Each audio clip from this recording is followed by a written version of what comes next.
Claudio Masnata is a key figure in one of cycling's most iconic brands, Bianchi. Having started as a competitive cyclist himself, racing both road and track at a high level, before transitioning into marketing and brand management. We hear a fascinating journey from the Italian national team to leading global marketing efforts at Bianchi. In the episode, we dive deep into the challenges of managing such an iconic brand in the digital age, balancing heritage with innovation. Whether you're interested in the business side of cycling, brand management, or the future of the industry, this conversation offers valuable insight from one of the sector's leading voices. This is the Business of Cycling podcast. So Claudio Masnata, very nice to have you on.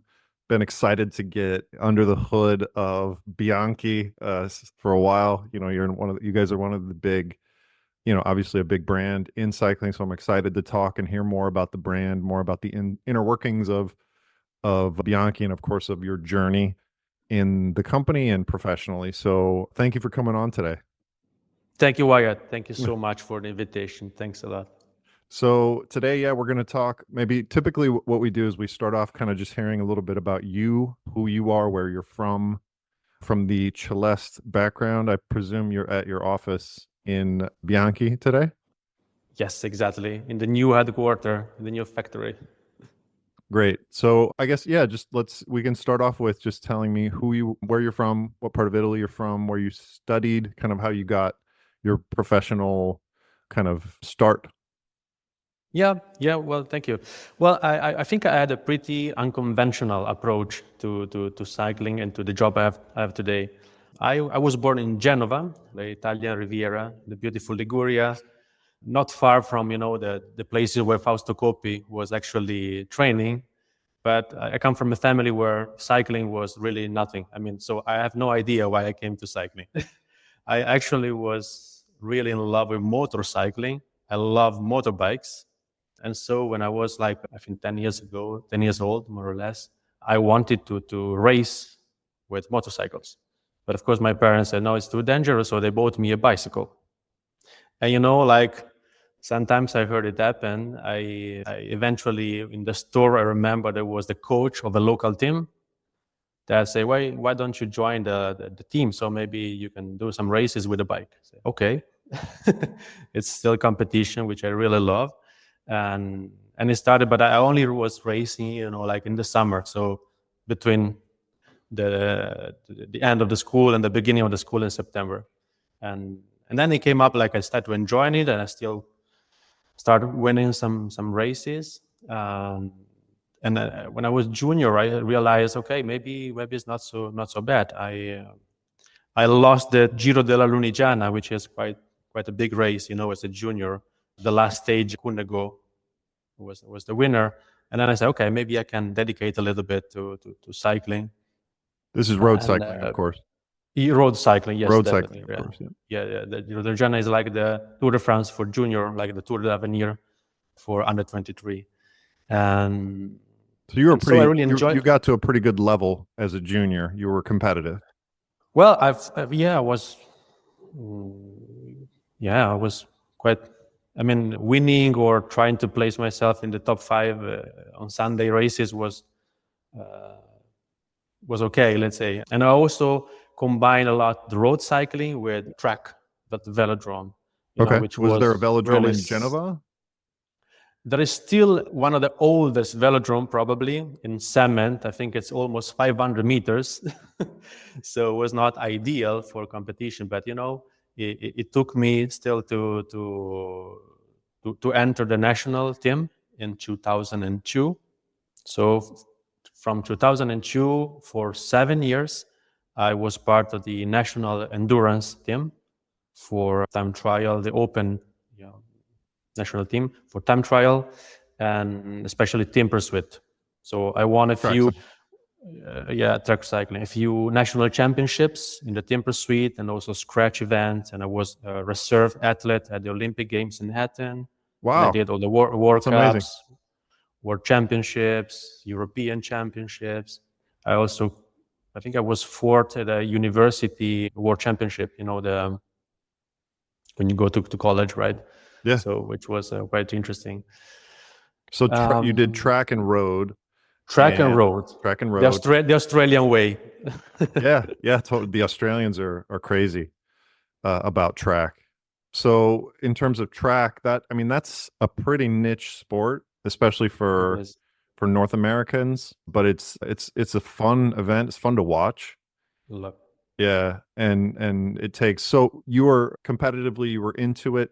Tell us, I guess, before we get into the business side of things, I'm always curious, like to be a strong cyclist, it's talent, and then what are the other pieces of it? Is it just something that, you enjoy training, you are disciplined? Like, what does it take to be a strong, Well, competitive I can cyclist? answer you. Maybe you should ask the strong athlete.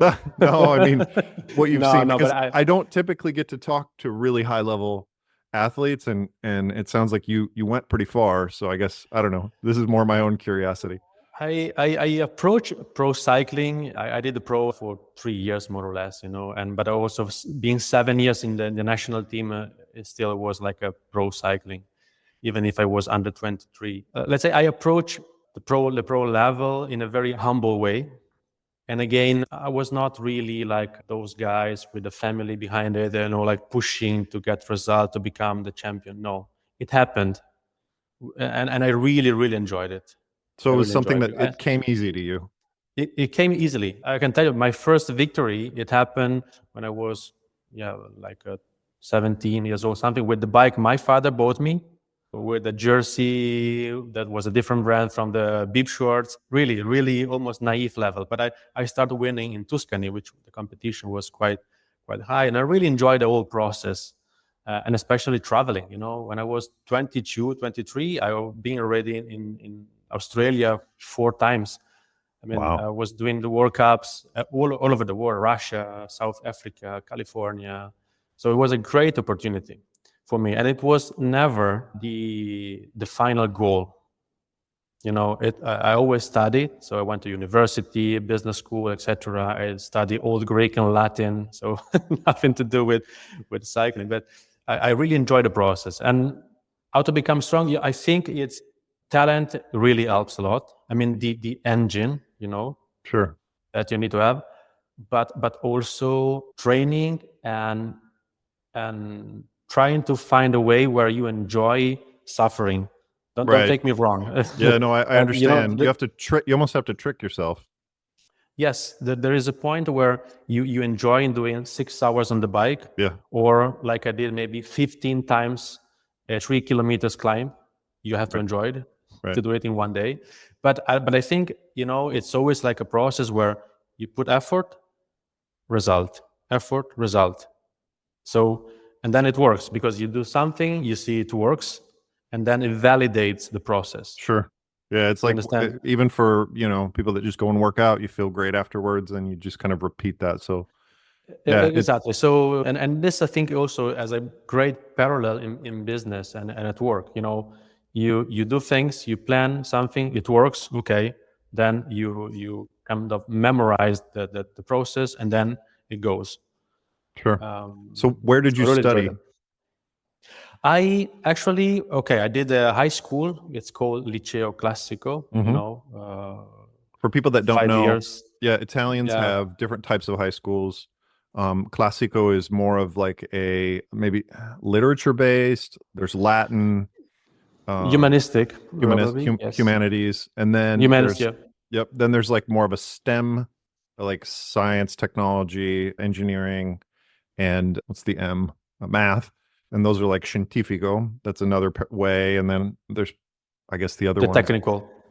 yeah, more technical trade schools, and then artistic. So you did more of a humanities route, and then you said you went to Yeah. business school. Yeah, no, first I did the Liceo in High Genova. school. Yep, Okay. high school. Again, high school, yes, which I really enjoyed it again. And then I moved to Turin.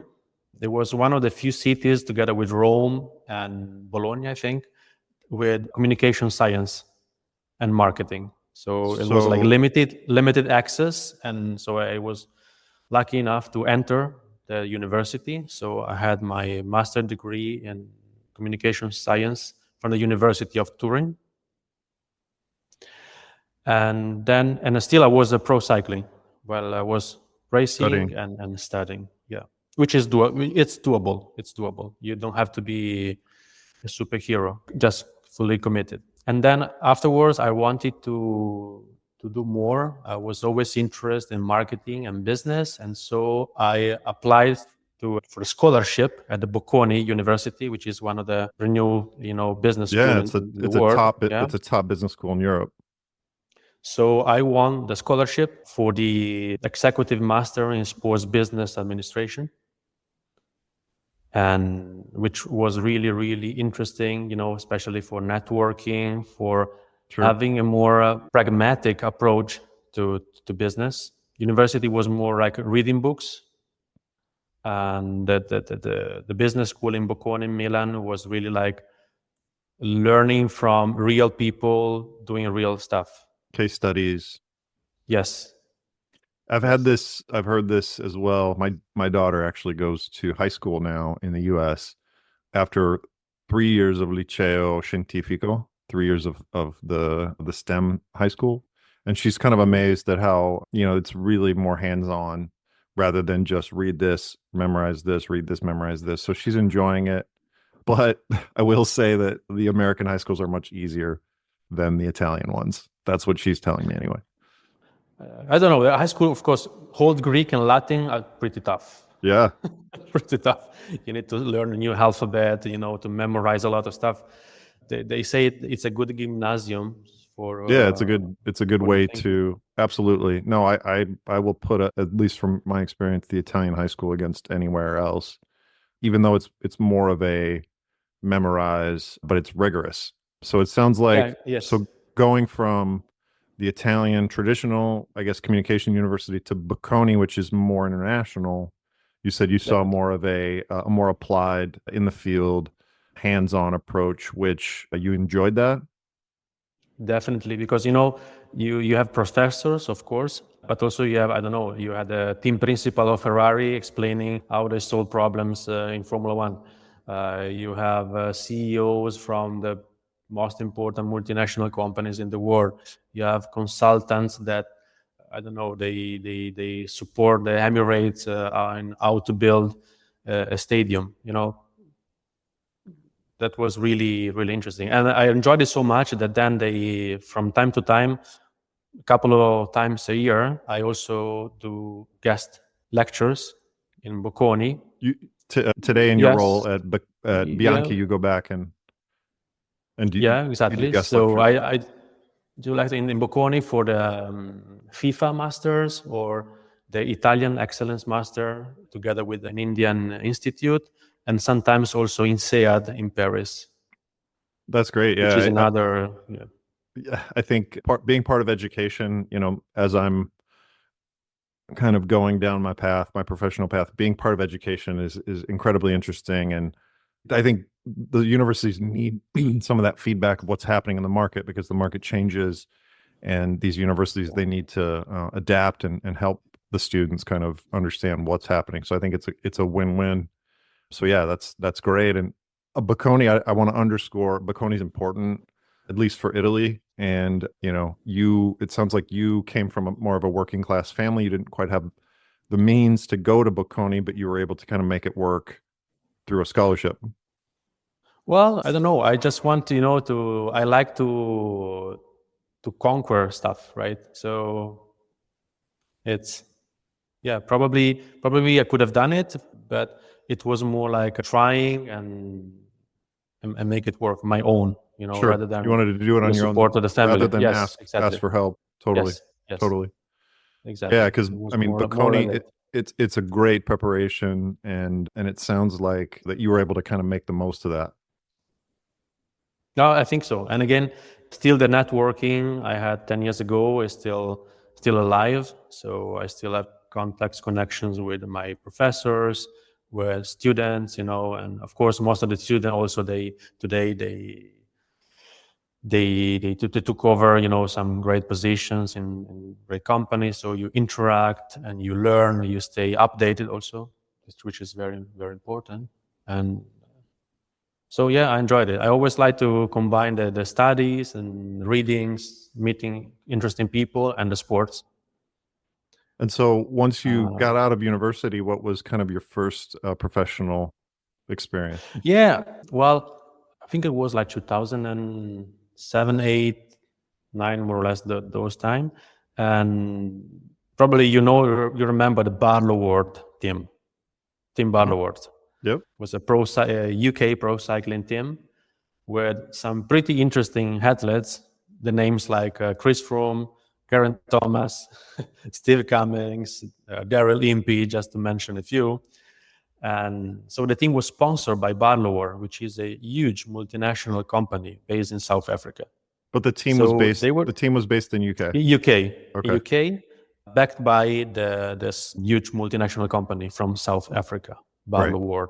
They operate in different sectors from hard moving machines, car rental, logistics. And so they were looking for a marketing person, to manage the communication, the marketing of the team, and the activation of the sponsorships. And so I was still a pro cyclist, and I remember I had a meeting with them, with the press officer, and the communication manager in Milan Sanremo.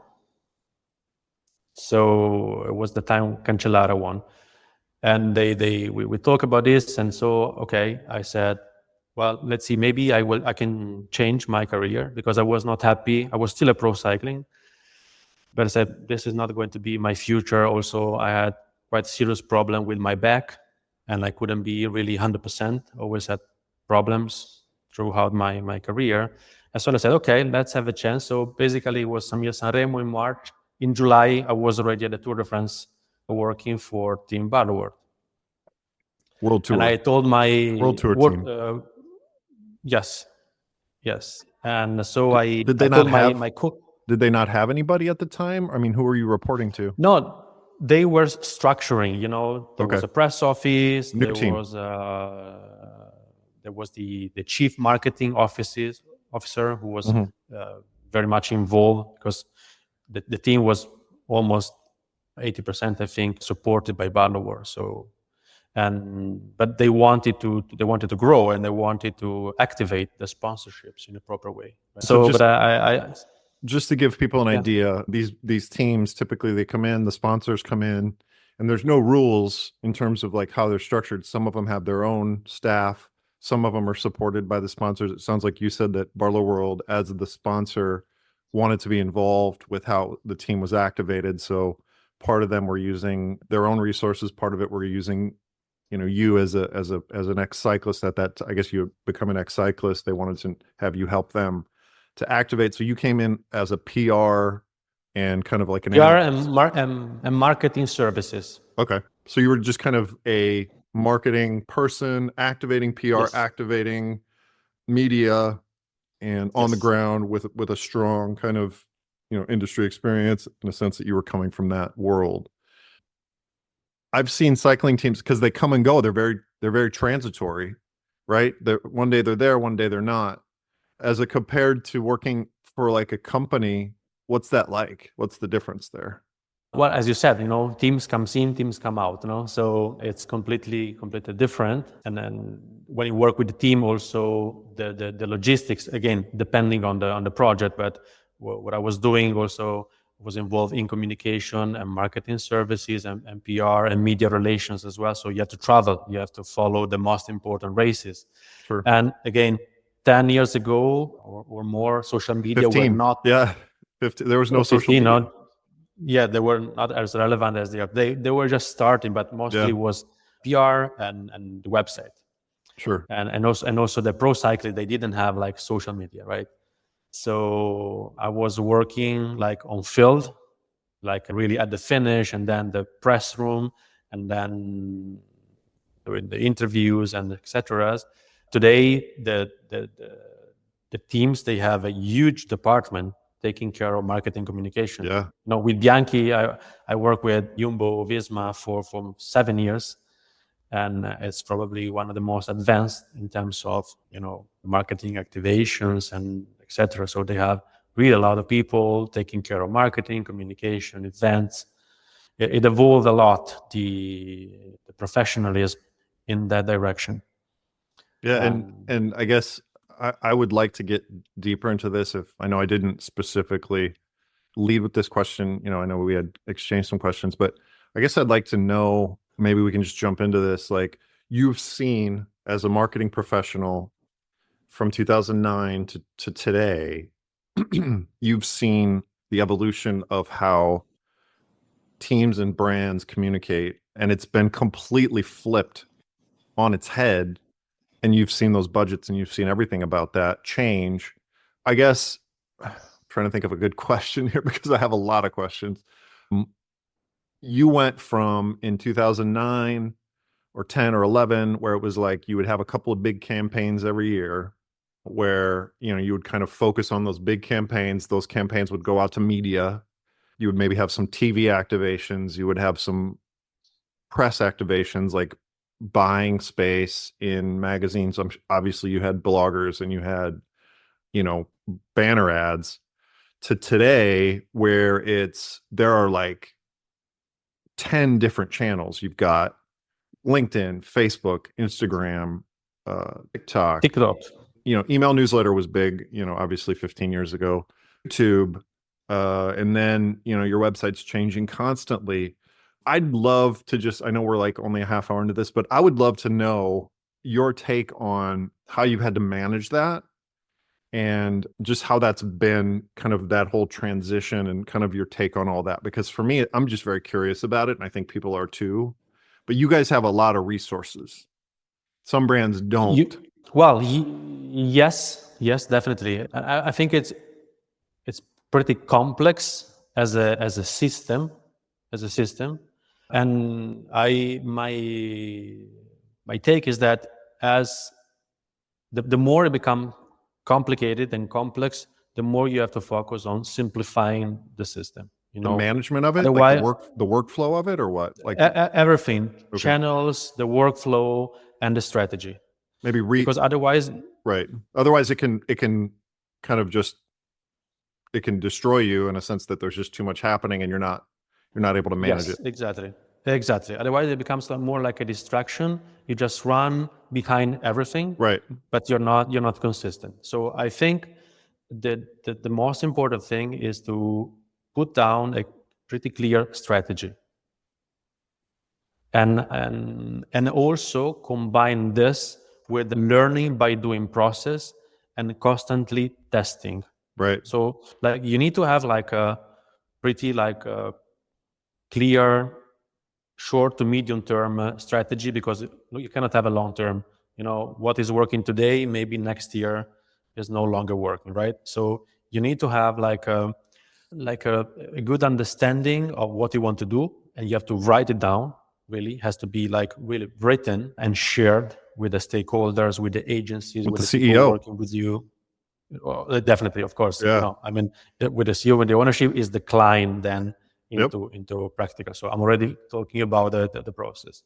But so what success looks like? You're saying you need to know what, in your opinion, in the medium and short term, what success looks like. You mean success for each one of these, in each one of these channels, like TikTok? Okay, what do we want? What does success look like on TikTok in the next 6 to 12 months, or Facebook, or Instagram?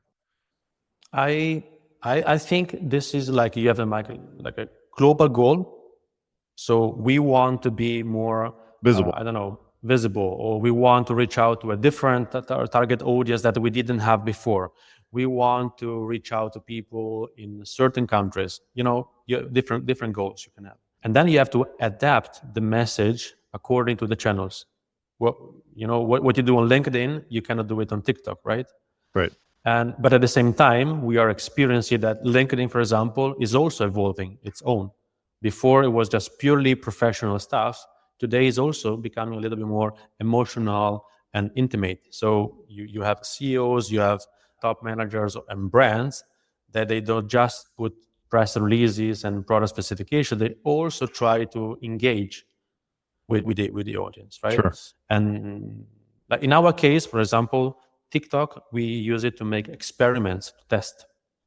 And I think that's a good platform. We were one of the few brands initiating the channel a few years ago. with the launch of, let's say, it was a kind of a road movie series with the Giro d'Italia and so on. And so we make testing with our agency. Instagram, I have to say, we've been probably one of the brands that came pretty late on the platform. It was a company decisions, every Sure. company has different stories, right? So we were a BlackBerry company till a few years ago. Okay. Yeah. Yeah, Okay. it's true. It's true. But like for us, it's fundamental because we use the platform to work on both aesthetics and engagement, because we are a brand that combines, I would say, like innovation and together with inspiration.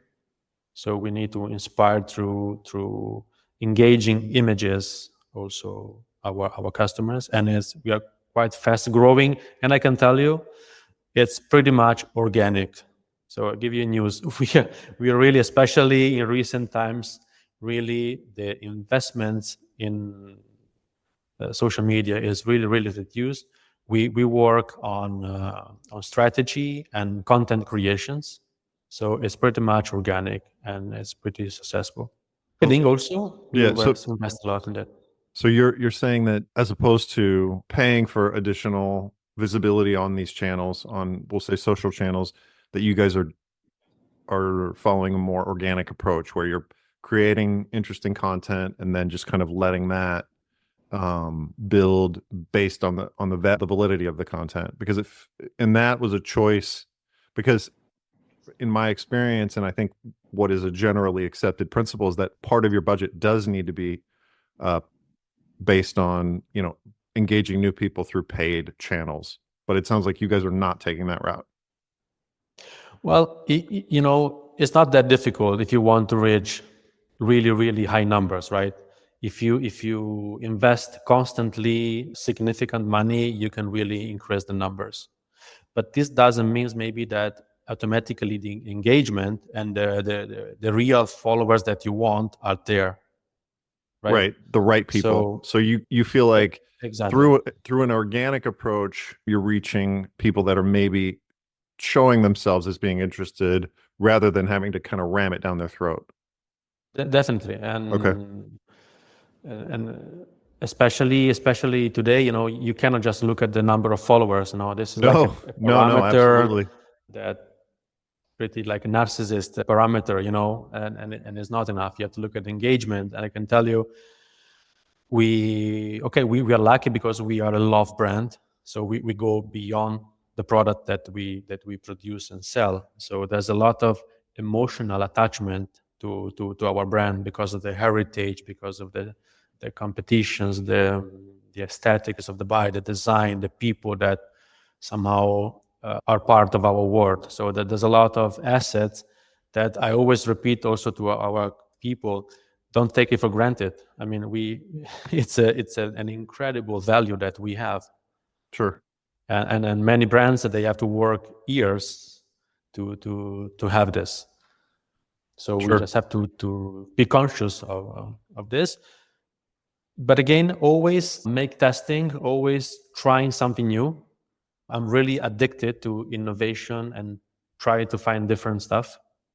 If you want, I can give you an example. Yeah, I'd love to hear it. Like, Um, so it sounds like, I well, guess, just to kind of, so you're saying that there's a certain level of awareness for your brand. If I can maybe translate what I'm hearing, and see if I'm understanding correctly, you guys have already a pretty big amount of awareness around the brand. definitely, And to definitely. penetrate through that kind of general awareness to the people that are truly engaged, you're really paying attention to organic content in a sense that you want to see who organically is engaging with your content, because then that really kind of tells you, okay, these are the people that are deeper into the engagement in our brand, rather than just kind of throwing things against a wall and just for pure metrics, which I totally agree with.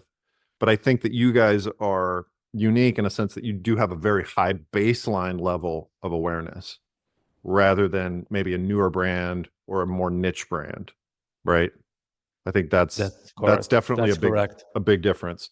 But then what you're saying now is that you as a professional, as a marketing professional, you have some kind of tests that you do around content, around channels that you're constantly searching for to see what reacts, because in marketing, it's all about like figuring out where people are spending their time and how you can reach them in a more effective and efficient way. So, and you said that you have, for example, would be like a more recent example. What would that be you were mentioning?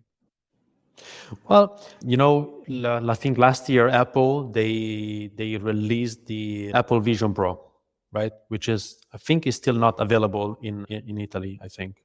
And so with our agency, they decided to fly to New York. They bought 4 Apple Vision Pro in April. And we made, during the Milano Design Week in Milan, we make an experiment to create virtual experience with augmented reality of one of our bike, the new Specialissima. And we launched the project with the Apple Vision Pro. So we invite people to try it in Milan. Again, of course, the access to this incredible tool is limited because you cannot, it's like one by one. But we made a lot of stories around it. The fact that we went to New York to take it, that you can do this, you can do that maybe it opens the way to a new way to, for example, enjoy a product in the future. Maybe staying from home or working from remote, or you can make presentation and you can go, because trust me, the technology is unbelievable. You can really go deep into the Sure. carbon layers of the tubes, or disassembly the components, every single screw of the bike. And we wanted to make a test. We've been the first in Italy probably to to have this technology. And I love really to do this. But not just for fun, not at all. There is No, always a you reason why you behind it. positioned yourselves as being, at the avant-garde of technology. And yeah, I mean, Yeah, I think it's 2 ways. First, one, make really a test if we can extract more value from this technology and the system. And second, to document what we are doing, and so we communicate that, as you said, we are trying to be avant-garde. We are not perfect at all. We have to improve many, many, many things. But if you wait to be perfect, as you say, you never do yeah, anything. perfect is the We, enemy of good, as they said.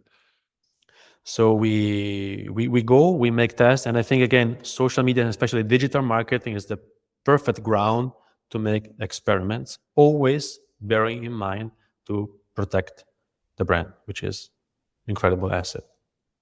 So kind of talking about the brand, and I've spoken with other entrepreneurs, other professionals in the business.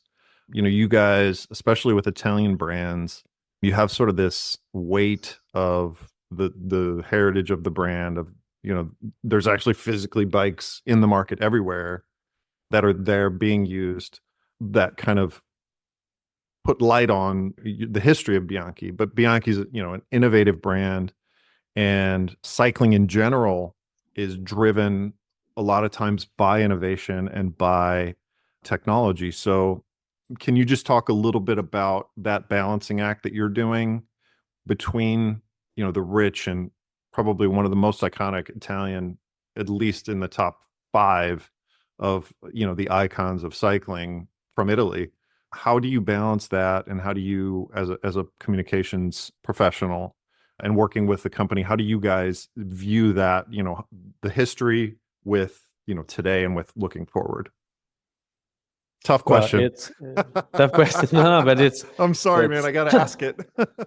no. But this is the question we make even ourselves almost every day. The Bianchi brand is fantastic. It's fantastic. I can tell. I travel a lot from America to Asia, everywhere, and I think there's nobody from grandpas to teenagers they don't know Bianchi. Everybody somehow knows the brand. The challenge we have is that what I discover because I joined Bianchi, in those in different roles and positions, but when is that everybody somehow has a different idea of Bianchi. We have been on the market for almost 140 years. Was established in 1885 in Milan. So next year is the anniversary, and And it was like a super racing brand. Then also they start producing city bikes, and then the boom of the mountain bikes, and then more recently with e-bikes and components, accessories, and a little bit of clothing. So it evolved, and I think everybody has a different idea of the brand.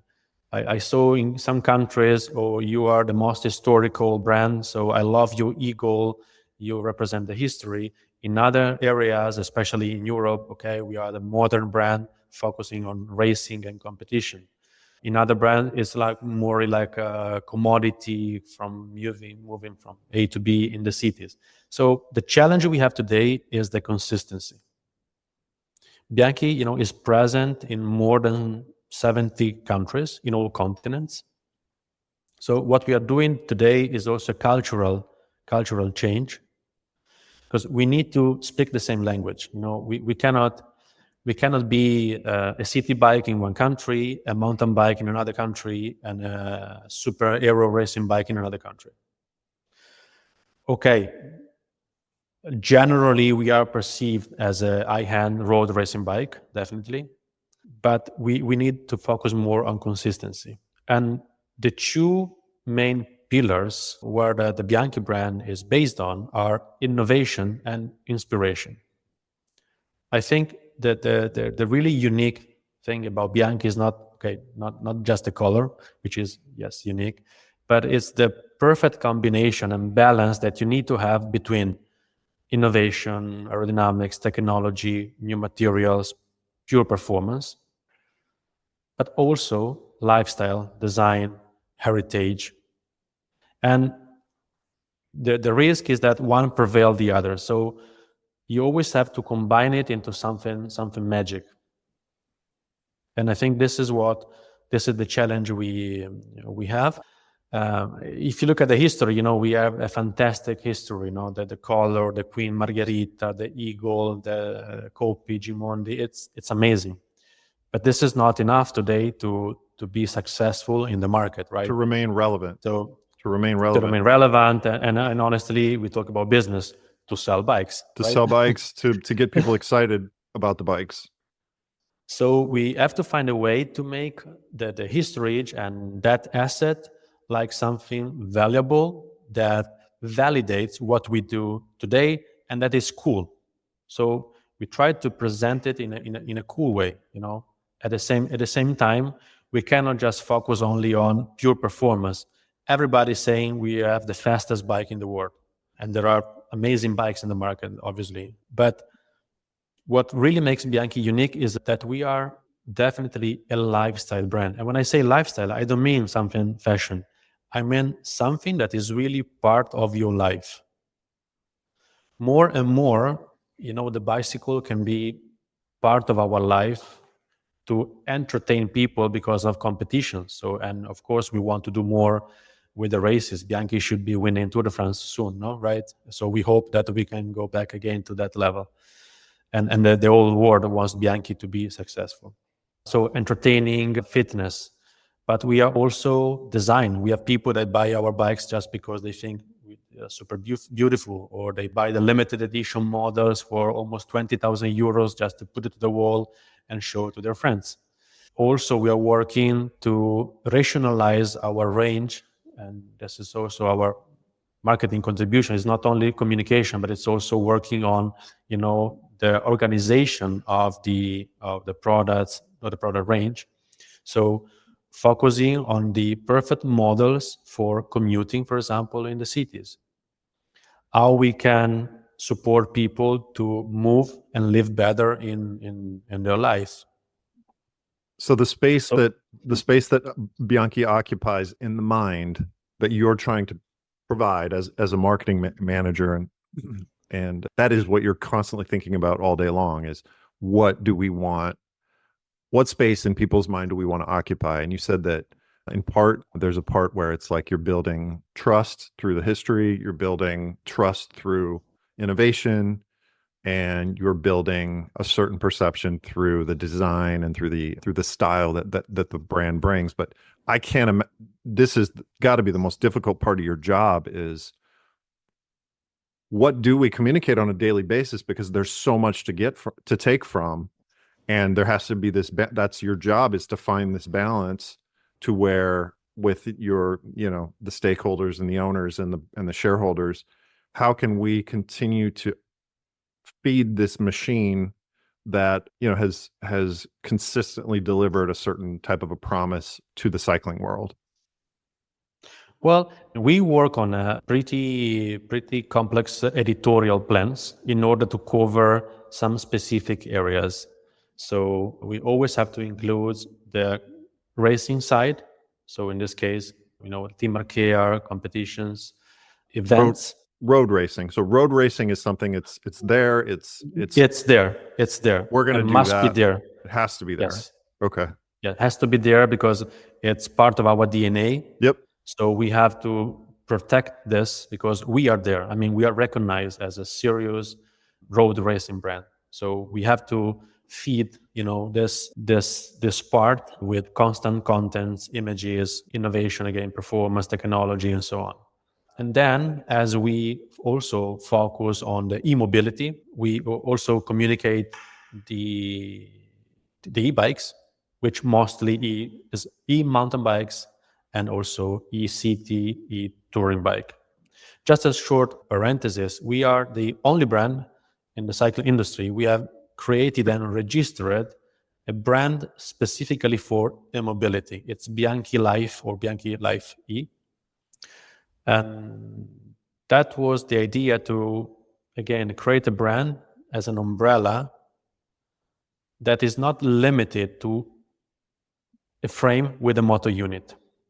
E-bikes is much more. It's really the idea of mobility, of sustainability, innovation, green solution. You understand, is much, much more, something that also the automotive industry is doing. So we are preparing the ground for something that has to come in the next year. So we are still not there in terms of e-bikes, but we are working hard now to also conquer that type of market because we want to be there. And at the same time, we don't want to drop our reliability and our image in the road racing side. So we believe the two things can live together. It's not simple, though. It sounds like it's delicate, and you have to test, and you have to make sure that you're keeping, because you have the brand equity that you want to be able to leverage because of the investment and of the value, but you also want to make sure that it's in the mind of the consumer, something that is distinct. Yes. Well, what we've done now in the last recently, let's say, we have worked on a new, let's say, brand platform with a clear positioning, with a mapping, so that we also share more internally who we want to be, what kind of actor we want to be in the market. Right. What are we were talking about, the parameters. About previously, where you and the CEO and all of the board can constantly be understanding, where do we want to go? What is the market? You're probably telling them, this is what the market's telling us. Yeah. This is what we're understanding from the market. This is the core of your job. Exactly. To try to drive decisions, and also, we don't have time to waste, and energy and money, of course, to waste, right? So we have to also improve the tools and invest more in tools that can provide us more informations. You cannot work on assumptions too much. You cannot just work on the feeling. And this is probably one of the weaknesses of our industry, Yeah. The cycling is driven mostly by the heart, and maybe not too much by the brain, which doesn't mean that we have to be like just computers. No, intuition has its place. Intuition has its place, but it needs to be married to numbers. Yes. And so we have to move from, in general, I'm thinking from more like a artisanal or small company approach to a larger company approach, if we want to really be a leading company. Right. And not all companies have that luxury. Not all all companies have the personnel that can do that, I think. But you guys being kind of at the top or upper end of in terms of size, makes perfect sense that you guys would be kind of going into that area. But cycling, as a whole, is generally a bit smaller, at least for accessories and things like that. But yeah, totally. I totally understand. And it sounds like, so from that standpoint, you guys are having to juggle these things and to ensure that, you are making the best decisions. You're relying a lot on data. Exactly. And also, it's very important also to say no sometimes. Maybe you cannot be everything, you cannot be everywhere. You cannot make every type of products. I think also that the more you focus, the more you are successful, the better margin you can have. Because at the end, especially you can see today, cash flow is fundamental, for the companies, right? Sure. So we all have, I think, to rationalize the number of items, create more efficiency in terms of range organizations, productions, and so on. Sure. And also communication. One of the things that I really work on also is to rationalize some of the models, because we had some models that were like pretty similar, and if you have similar models intended for the same purpose but maybe with even different names, you dilute the message. You have to spend more in communication, Sure. more effort. So I just want to take a minute and let you guys know that in addition to the work that I do on the Business of Cycling podcast, I also provide go-to-market strategy and support for cycling brands. So what I do is I help with e-commerce sales, online ads like Google and Instagram, B2C and B2B campaign strategies, as well as SEO. I've been helping brands for over 10 years, brands like Trinelli, Santini, Elite, Northwave, Elastic Interface, just to name a few. So if you're interested in getting in touch with me, you can write me at wyatt@velomedia.io. That's wyatt@velomedia.io. Now let's get back to the show. And so you have to focus on clarity and simplifying the system. Right.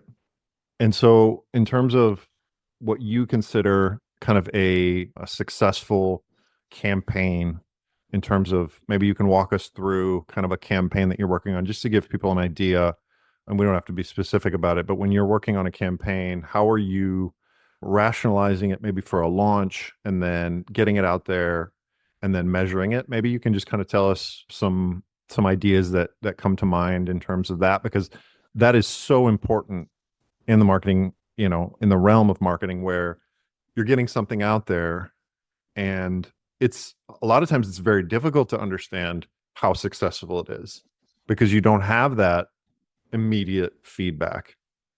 So in your Yes. experience in modern day campaigns, how are you approaching those? Well, you said the keywords before, to measure. It's very hard, to measure. Going back to the initial conversation, when I was working for Barloworld, the big part of my job was also to calculate the return on the investments Sure. in terms of PR value. So not sales, but the return on investments in terms of media coverage and PR value, which was something very, very interesting, because you even the PR, even if it's not directly connected to sales, has a big impact in terms of the reputation and in terms value, of the awareness, visibility. exactly. I mean, it's You- at the end of the day. and you can also calculate somehow a kind of Sure. economic value. Mhm. I'll give you an example. You do something great. You have on the full page of a newspaper. How much would I have spent to be on that page, right? So maybe 20, 30,000 euros, I don't know. So if through PR, communication, results, whatever, I can have that space mostly for free, that's the PR value that I can have. And actually you can even multiply it to other situations. So that was also something that I was trying to take to Bianchi. And I also had a small parenthesis with Team Sky as well, for your information. Who was in Team Sky when you were there? Well, it was the very first year. Okay. So the inception, 2010. So the very first year, because and it was the team that really revolutionized Absolutely. the communication, marketing. You remember the beautiful jersey, the the, the bus, the team bus, the Jaguar cars, right? So no, actually, it was nice to be part of that journey in the very beginning. Was it Adidas? Was the clothing? Adidas, yes. I still have one. They gave me. Yes, I remember. Yeah, they sort of flipped everything on its head, and then so after that it was then Rafa came in. I know Mhm. Wiggins from yeah, it was Was pretty nice experience. Now back to the results and the campaign. Yeah, it's very hard. I think that the easiest to measure and probably successful are when we launch limited edition, sure. because these are also testing for future maybe experiments that we will make. A couple of years ago, we did the official tour, the official bike of the Giro d'Italia and the Tour de France. So I remember it was 22, the Giro d'Italia bike. We sold it only the frame because still it was like after the pandemic, components were not Sure. available. So Still somehow not we had to available. sell only the only the frame, and it was the 105th edition of the Giro. So we made 105 frames. In 24 hours, we went sold out online. Wow. That's direct. That's easy to measure. Totally. Exactly. But Exactly. in Exactly. absence of that, you are designing metrics. You're saying, okay, we're gonna have this, we're gonna go ahead and we're gonna look at how many impressions we get through each of these channels. And you do have to come up with some numbers on how to measure that, at least to get an idea of, at least in my experience, it's been, to have an idea of how much penetration you got. But then I suppose the actual impact comes later with in terms of sellout, in terms of, I mean, I know they're not connected, but I'm asking you, like, at some point the sales team is telling you, yes, this product is going well, but that usually comes, I guess, later. Well, again, when you do this direct sales online, it's pretty No, easy. no, absolutely. It's But pretty I'm easy. talking But the about the where, other, yeah, where yes, the campaigns where there's not a direct impact. Um, exactly. Well, for the, let's say, the standard, when we talk about road bikes, normally we have quite a general idea because of the past experience. So we know who are, for example, the countries that, let's say, more easily can and more successfully can receive and absorb the launch of a new bike. So the challenge is always not to please and to meet, let's say, the fan and the standard customer that is always there ready. sure. The challenge is to reach out to people that maybe they would have not considered to buy a Bianchi. So we try this with, like, for example, geo-target advertising, geofencing also advertising. So we know maybe in some specific areas we can have potentially people interested in that specific model. And so we try to target, and we do a lot of teasing. For example, we like to anticipate a lot, the release of a bike with, dropping messages and being there. So we work on a quite extensive and integrated marketing mix plan for that. And the e-bikes, I think, is the next challenge, and I can tell you why. Because the e-bike consumer is not the cyclist. So the biggest mistake is to treat the e-bike customer like a cyclist. Maybe they have no idea what is, I don't know, that group set or that tires. I'm talking mostly about the e-bike for city and touring, right? Because the e-bike customer, e-bike mountain bike customer is prepared. They're expert. They know what they want. They know the technology, the group set, and everything. But when it's the larger part of the e-mobility, which is again city and touring, they are not cyclists. So we have to adapt the language. We have to focus on the advantages for them. Why That's a the totally new, e-bike is, that's a totally new it's customer. totally new. Yeah. And Yes. that's a challenge. I work in with other brands, and that touring category is is difficult because they don't those customers, they don't show themselves in a very distinct way where like a roadie or a mountain biker would. Yeah, And that is a huge challenge. And so for you guys to go into that, for any brand to go into touring, yeah, it's not easy. It's not easy because it's not as neatly packed, and there's not the channels that are already there for you to kind of know where you need to go or what the messaging exactly. should look like. Absolutely. Maybe the only kind of really clear area to go would be Germany, but Germany is hard. It's a hard market. Yeah, you always have to, again, as I said before, make experiments. There are some countries that, I mean, the brand maybe is not so relevant. They just want really a pure commodity. And so they just want a motor unit, right, with a bike. And so we have to understand there are countries that are also paying attention to the brand. But in any case, functionality is key. Functionality. So I think we are really to work on providing the best functionality, the best riding support to facilitate your life and your daily commute or your weekend adventure with your partner, with your friends.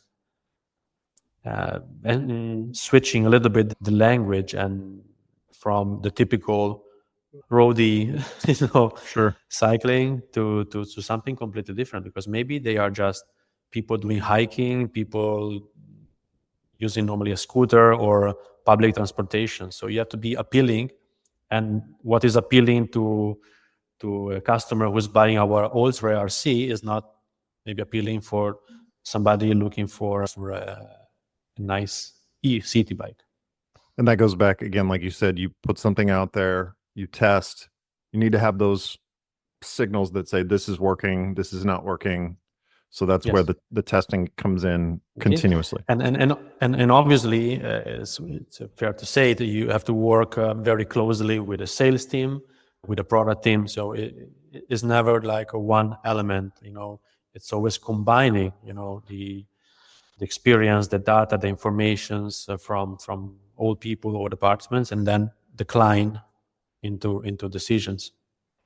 Again, and yeah, and that's what I meant when I was saying like really is I mean, at the end of the day, it's the sales that, and so you'll get like a sellout, you'll get a pre-sale, you'll get some action. At least in my experience, it's been, the dealers, you get some, I mean, you're collecting a lot of different data points, I presume, right? I mean, you're talking to the sales team, you're saying, what are the dealers saying? Do they like this?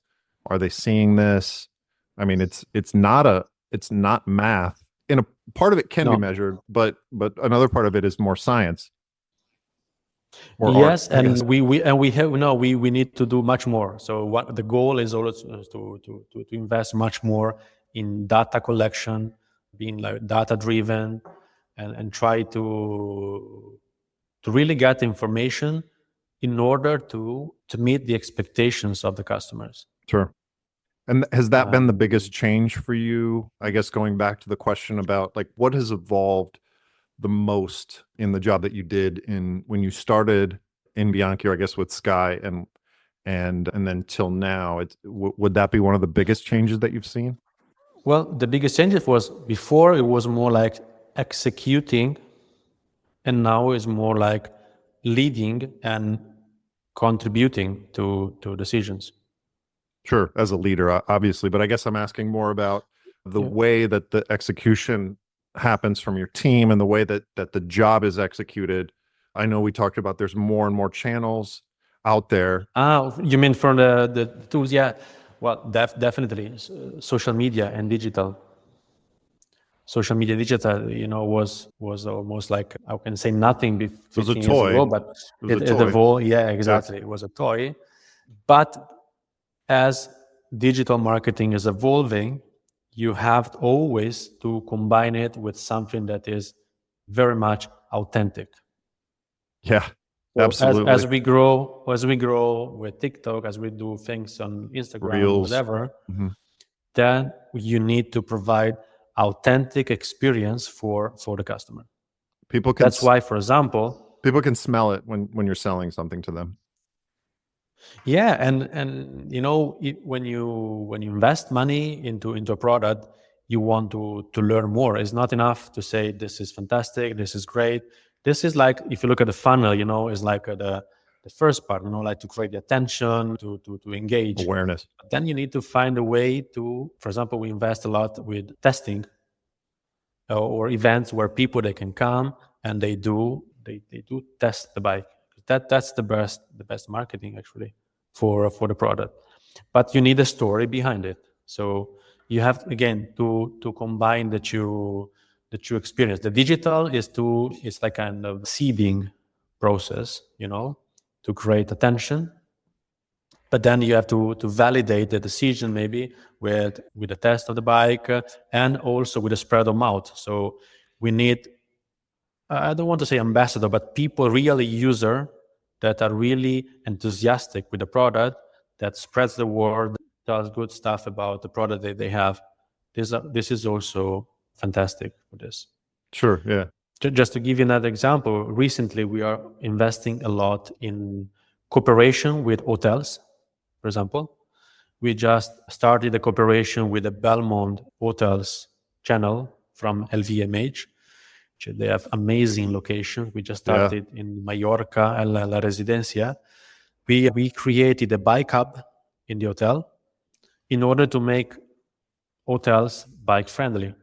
So you go there with your bike and you feel comfortable, you feel welcome to maybe walk in the hall with your cleats and with your cycling shoes, something that maybe years ago was not so maybe well accepted. And at the same time, you can rent a Bianchi there. You can combine the experience of the location, your vacation, with the fitness and the lifestyle of the bike. And at the same time, this allow us and also the hotels to reach out to new potential customers. It's kind of an exercise in positioning for you guys, right? You're positioning it with a certain type of customer in a certain type of an environment, which is in line with kind of your guys' values. And it opens possibilities to engage, to communicate, to collect informations from new people. Sure, totally. That's key. You have to be able to engage with a wider audience. That's fundamental.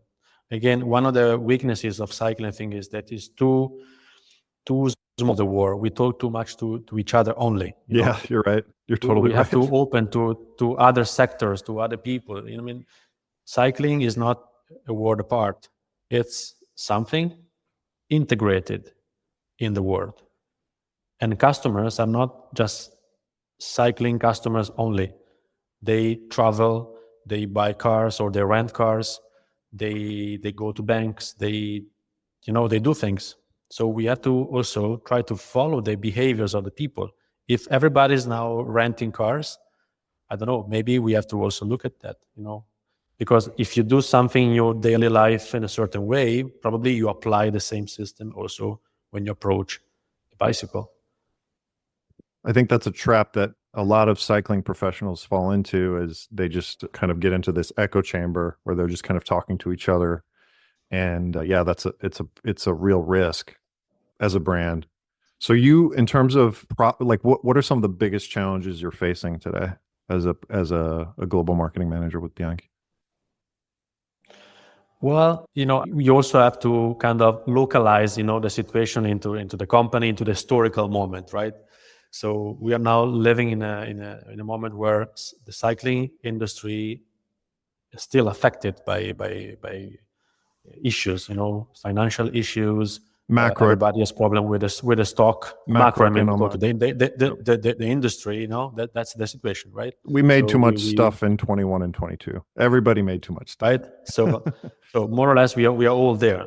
Yep. So you have to work on in parallel on the long term. So again, being very consistent in who you want to be, and see if there will be a market for certain models and certain approach. But at the same time, work also on the daily base, day by day, to, for example, how we can improve the sellout, how we can support to reduce the stock, right? Sure. And so it's like big strategy, but also being tactical Otherwise, it's only vision. So you must have a vision, you must have a clear strategy, but at the same time, you have to work on a day by day to adapt and be flexible. I think that's key, being flexible to adapt as the market changes or as the situation changes and happens. Otherwise, if you're too rigid to a certain plan, then you can have problems.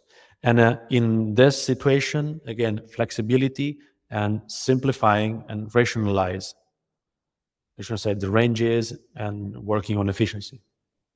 And so when you sit down at your desk in the morning, I guess just out of curiosity, how do you prioritize your day? What sort of ways do you prioritize what is most important? Because I imagine you have a list of things to do that is infinite.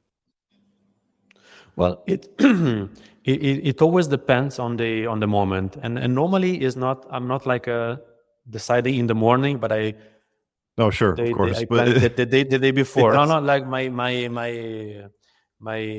way of working. No, so of course you have to do a few things like emails, the typical stuff. But also being Bianchi, it's incredible, the amount of requests of meetings, visits, I don't know, like interviews or things that we have from all over the world. You cannot imagine. We have people flying from Asia, just to come here, just to present something. It's unbelievable. And in one way, it's fantastic because still we have a huge attention from the market and from the stakeholders, but at the same time, it can become a distraction. So you always have to decide where to allocate your time. And I know it's challenging, but you have to do it, because otherwise, if you start running behind every little thing or every big thing, you don't do the job, and then you're lost. So, and priorities, are the priorities of the company. So that must be very clear. And luckily, yes, this is very clear. We know what to do. And so, you can have thousands of things coming. If you say, okay, is this like a line to what we have to do in terms of a company? Yes, okay, we dedicate time and resources. If not, sorry, maybe next time. sure. So there's a lot of no's happening. There's a lot. I'm involved in product marketing, events, corporate, the racing teams, communication. There's a lot of stuff. But I Absolutely. mean, PR. it's cool. Huh? It's cool. It's cool. It's beautiful, and it's a responsibility for such a cool brand. Well, no, I think we're running up on time here, Claudio, but I think this was really amazing. I didn't realize that we would be able to get this tactical. I thought it was amazing. I think people are going to really love hearing kind of your way of thinking, and especially being at kind of the avant-garde of, the industry right now. So I really appreciate you taking the time today and speaking with me. If people, want to get in touch with you, what's the best way to do that? Well, you will always find me on LinkedIn. I think today is the perfect platform where we can interact. Yeah. And Okay, let me great. also thank you so much for your time, for your interest in the brand. Yeah, Yes, I no, appreciate that. like I said, this was a great opportunity for me. I thought it was right in line with, what I'm trying to do here is give people insight, and, other professionals, younger industry professionals, you know, understand more about, the business of cycling and just kind of what happens, because this is an area that I don't think gets talked about enough. And so again, thank you for contributing to this. Thank you so much, Wyatt, and see you soon on the road. Yeah, or at an event. Yeah. Okay. Thank you. Thank you.